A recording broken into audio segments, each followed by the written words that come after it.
자, 오늘은 정말로 바쁘신 분 모셨습니다. 소아과 전문의 이진철 선생님이십니다. 네, 안녕하세요. 안녕하세요. 안녕하세요. 반갑습니다. 네. 반갑습니다. 이 이진철 선생님이 네. 사실 제 학생 때 제 친구였는데 그때 당시에는 굉장히 잘 나갔었어요. 이게 좀 지금도 나쁘지는 않은데 이게 조금 괜찮았었거든요. 근데 요즘 세월이 풍파.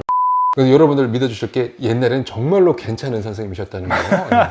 이것도 괜찮지만은 사실은 이 지식도 상당히 훌륭하신 분입니다. 바쁘신데 와주셔서 감사합니다. 아니요, 또 친구가 부르면 또 와야죠. 또. 아, 별 말씀. 네.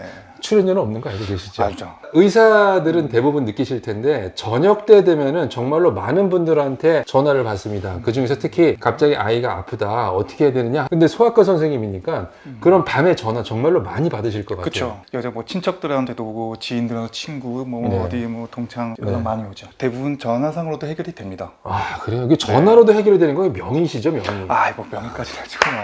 그런데 병원은 문을 닫았고 아이는 아프고 아이를 응급실에 데리고 가야 되냐 말아야 되냐 결정해줘야 하는 경우가 정말 많더라고요. 이건 굳이 응급실에 데리고 가지 않아도 된다. 가장 많은 케이스가 뭐가 있나요? 제일 많은 건 아마 애가 밤에 열이 날 때일 그렇죠. 텐데요. 아, 그래서 네네네. 애들 보통 열이 나면은 엄마가 어떻게 할지는 모르고 이건 물로 닦아줘야 되는지 바로 이제 응급실을 가야 되는지 또 해열제를 얼마나 먹어야 되는지 이게 제일 흔한 고민거리가 될 텐데요. 해열제 같은 경우는 먹는 기준이 38.3도 이상. 38.3도가 넘지 않으면 굳이 해열제를 안 먹어도 된다. 이 컨디션에 따라서 괜찮으면 굳이 해열제를 안 먹이셔도 됩니다. 여러분 기억하기도 쉽네요. 네. 383 38.3도 네. 기준입니다. 네. 오케이. 애가 이제 컨디션이 괜찮고 잘 놀고 그리고 더군다나 잘 자고 있다. 그럼 굳이 뭐 깨워서 해열제를 먹이시거나 애를 들쳐업고 응급실에 안 가셔도 되고 다음날 병원을 찾아도 크게 문제는 없습니다. 열이 나더라도 그쵸. 아이가 잘 놀고 잘 먹고 잘 자면 굳이 응급실까지는 가지 않아도 된다. 그쵸. 그러면 열이 나는데 이런 경우는 응급실 데려가는 게 좋다. 뭐가 있을까요? 잘 못 먹고 처지거나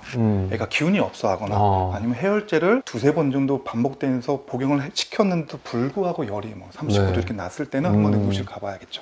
자, 그러면은 밤에 아프지만 굳이 응급실에 데려가지 않아도 되는 케이스 두 번째 뭐가 있을까요? 두 번째는 이거 아픈 것과는 조금 별개인데요. 근데 엄마들이 자주 놀랄 수 있는 게 두드러기처럼 뭐가 몸에 날 때가 있습니다. 근데 제일 엄마들이 당황하시고 이걸 응급실을 가야 되는지 병원을 찾아가야 되는지 네. 처음 보는 현상이니까 그런 경우 흔하게 있긴 합니다. 일단 간염에 의한 발진은 홍역, 수두, 수족구 등 여러 가지가 있습니다. 대부분 그런 질환들은 보통 특징적으로 정형화가 돼 있고요. 뭔가 애가 올라왔는데 근데 가려워하고 그럴 때는 대부분 일시적인 두드러기가 원인이 됩니다. 냉찜질만 잘 해주고 열이 없고 컨디션이 괜찮으면 바로 뭐 응급실을 데려가거나 병원을 바로 찾진 않아도 됩니다. 뭐가 났는데 모기 같은 거에 뭐에 물린 건지 알러지성 발진과 구분 안 될 때가 있습니다. 네, 네. 근데 구분하는 팁이 한 가지 있습니다. 모기나 뭐 곤충한테 물렸을 때는 물렸을 때. 노출된 부위만 이렇게 있지 옷을 덮고 있는 부위는 없습니다. 아. 예를 들어서 얼굴, 뭐 손, 발, 여름 같은 건 반바지 입으면 이제 다리 종이만 있고요. 가슴이나 등에는 발진이 없습니다. 90%는 몸에 물렸을 가능성이 있으니까 그런 경우는 굳이 뭐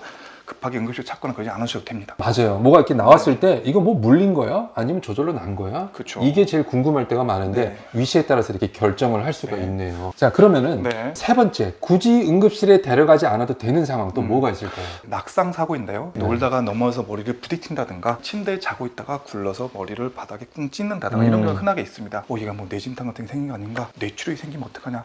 바로 응급실 데려가는 경우가 있어요. 맞아요. 여기 요만해서 네. 딱 떨어지면 애는 자지러지게 울거든요. 그쵸, 그쵸. 어디가 어떻게 아프다 말도 안 네. 하니까 더구나 또 초보 엄마들은 엄청나게 놀라고 당황하죠. 대부분은 경험상 네. 침대 높이 정도에서 낙상 사고를 당했을 때는 크게 이상 없습니다. 대부분. 침대 정도는 보통은 네. 통상적으로는 네, 괜찮다. 그렇죠. 뭐 한두 시간 지나도 잘 놀고 네. 딱히 열도 없고 특히 뭐 토하거나 뭐 깔아앉거나 이런 거 없으면 더군다나 눈에 보이게도 뭐 찢어지는 상처, 큰 상처가 없는 한은 굳이 그 밤에 응급실을 급하게 찾아가지 않아도 됩니다. 아, 오케이. 네. 이런 경우는 응급실을 좀 와야 된다. 그쵸. 이런 경우 뭐가 있을까요? 붓기죠. 붓기가 네. 이렇게 눈에 띌 정도로 많이 심하다든가 두세 시간 안쪽으로 애가 갑자기 이유 없이 깔아앉는다든가 토한다든가 열이 확 오르면은 그건 한번 뇌 쪽에 이상이 없나 체크해 보려고 병원을 방문하셔야 됩니다. 역시 아이들은 잘 놀고 잘 먹고 잘 자는 상황인지 그쵸. 그게 안 되는지가 정말로 중요한 감별 네, 포인트인 것 그쵸, 같아요. 그쵸. 딱 응급실 왔는데 네. 막 소리를 막 낸다든가 잘 네. 놀고 있다. 그럼 크게 네. 이상 없지만 네. 정말 심각한 환자는 소리를 못 냅니다. 네. 이거 약간 좀 속설 같은 거긴 한데 시끄러운 응급실에서 환자죠. 시끄러운 환자는 네. 보통 약간 좀 덜 위험한 사람이고 그쵸. 조용하게 들어오는 분들 중에 정말로 응급한 분들이 많다. 그쵸. 예, 이런 약간 속설이 있어요. 네. 그럼 끝으로 우리 밤에 아이들이 아플 때 가슴이 덜컥 내려앉는 초보 엄마들에게